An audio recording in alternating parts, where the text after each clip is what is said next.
Eu me chamo Renan Santana, sou psicólogo de casal e neurocientista, e nesta quarta aula do nosso minicurso nós vamos fazer algo que eu considero um dos processos mais importantes que alguém pode viver depois de uma traição.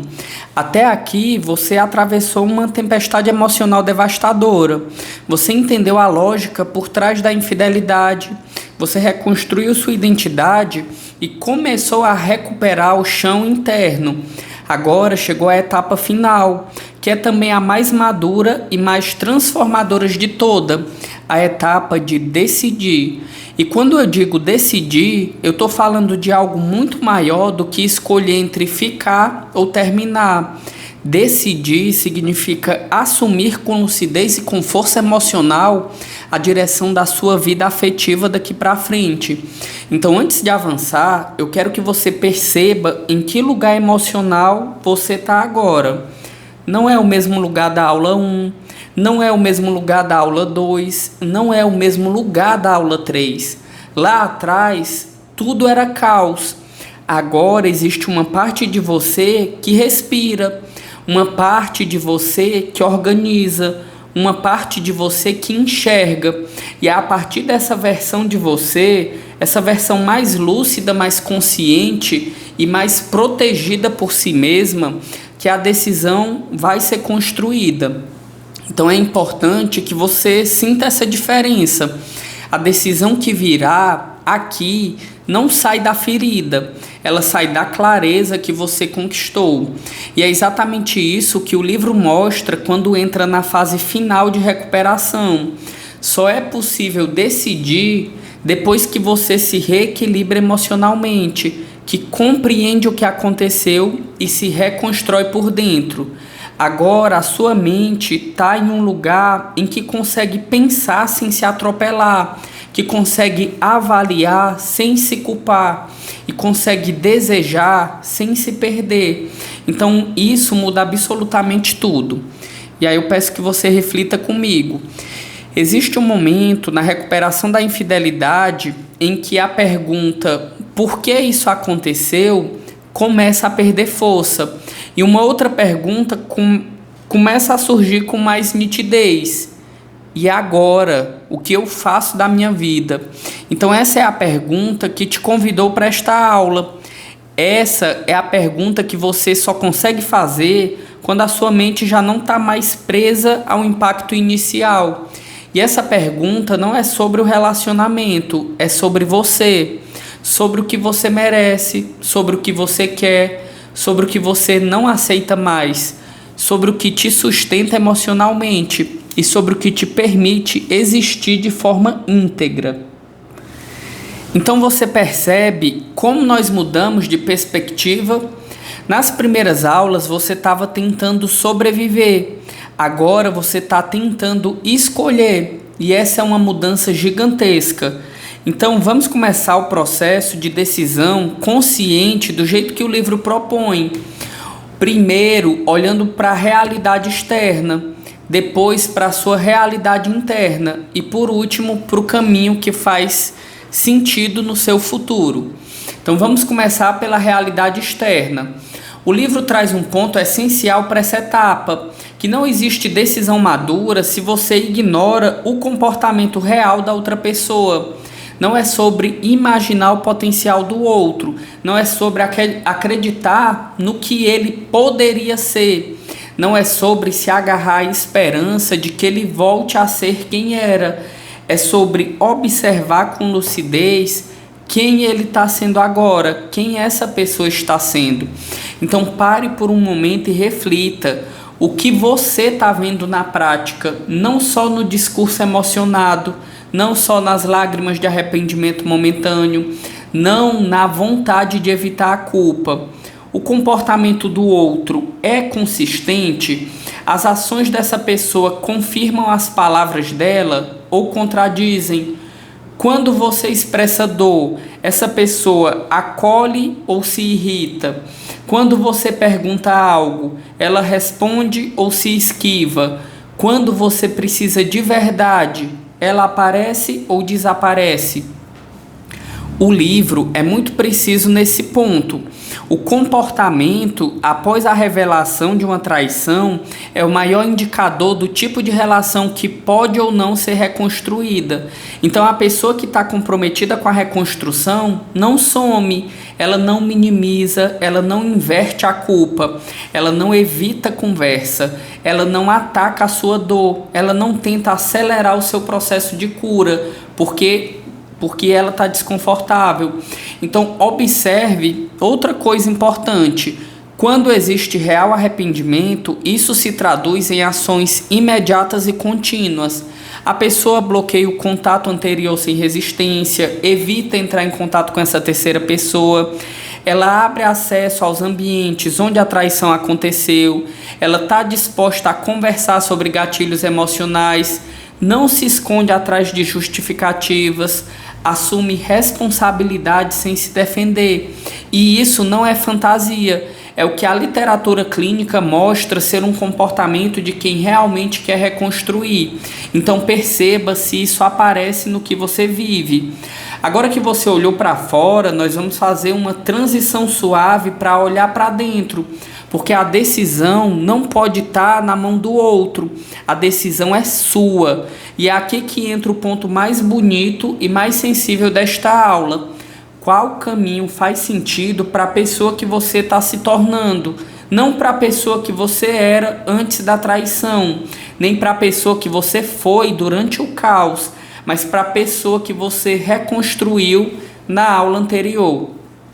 Então, se você fechar os olhos agora, talvez você consiga sentir uma diferença muito clara dentro de si. Existe um novo eixo interno, ou deveria existir, uma nova referência emocional, algo que te diz silenciosamente: eu existo. Você não está mais tentando segurar o relacionamento como quem segura um objeto prestes a cair. Agora você está segurando a si. E essa mudança é o coração da decisão consciente. Então agora eu quero te levar para dentro de uma reflexão profunda. Imagine que você tem dois caminhos diante de si. Não como uma escolha binária, mas como duas histórias possíveis. Em uma delas, você reconstrói o vínculo. Em outra, você reconstrói apenas a si. Então perceba o que o seu corpo sente quando imagina cada caminho. Quando você imagina reconstruir, o seu corpo se contrai ou se expande? Sente esperança ou sente alerta? Sente paz ou sente vigilância? E quando você imagina seguir sozinho, o que acontece dentro de você? Sente medo, sente alívio, sente liberdade, sente dor. Então todo esse conjunto de sensações é parte da decisão. Agora observe uma microquebra importante. Reconstruir o vínculo é possível em muitos casos, mas reconstruir não significa voltar como era antes. Reconstruir é criar uma nova relação com base em tudo que vocês aprenderam na dor. É assumir o compromisso mútuo de corrigir padrões antigos. É olhar para hábitos que adoeceram um vínculo e substituí-los por práticas emocionais mais saudáveis. Então, para isso acontecer, você precisa enxergar no outro 3 elementos fundamentais: responsabilidade, mudança concreta e reciprocidade emocional. Sem esses 3 elementos, não existe uma reconstrução segura. Agora observe outra microquebra. Reconstruir a si mesmo fora do vínculo também é um caminho legítimo e muitas vezes é o único caminho possível quando o outro não demonstra uma atitude real de mudança. E aí o livro fala disso com delicadeza. Há casos em que a infidelidade é um evento isolado e há casos em que a infidelidade não é um evento isolado, né? Então a gente tem que observar qual é o caso. Se é recorrente, se é isolado, se já é um padrão. Há casos em que o arrependimento é superficial e há casos em que a pessoa que traiu volta ao comportamento logo depois. Já há outros casos em que a relação já estava fraturada muito antes da infidelidade. Então, nesses cenários, Escolher ir embora não é desistir, é sobreviver, é se respeitar, é se proteger, é recuperar a sua integridade emocional. Então reflita com calma. Quando você imagina sua vida daqui a 2 anos, qual caminho parece coerente com a pessoa que você está se tornando? Qual caminho te devolve dignidade? Qual caminho te dá paz?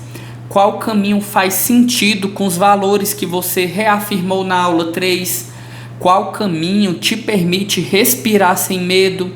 Essa não é uma decisão que nasce de lógica pura. Ela nasce da combinação entre razão e sensação interna. Então agora eu quero te conduzir para um exercício final que sintetiza tudo. Pegue um papel e caneta ou imagine mentalmente. Escreva ou visualize a frase: o que minha vida pede de mim agora? Permita que essa pergunta ecoe por dentro de você. Não tente responder rápido. Deixe a resposta surgir do lugar mais profundo, mais honesto, mais silencioso. E depois escreva ou pense: hoje eu escolho. E aí você completa essa frase como um ato de coragem. E não importa se a resposta é definitiva ou provisória, o que importa é que é uma resposta consciente. Então vamos lá, novamente. O que minha vida pede de mim agora? Então tente responder, dizendo o que você escolhe. Hoje eu escolho, certo? Enquanto você faz isso, perceba uma coisa muito importante. A sua decisão ela pode mudar ao longo do tempo. O livro reforça que a decisão consciente não é uma prisão, ela é um movimento fluido. Você pode decidir continuar agora e terminar depois.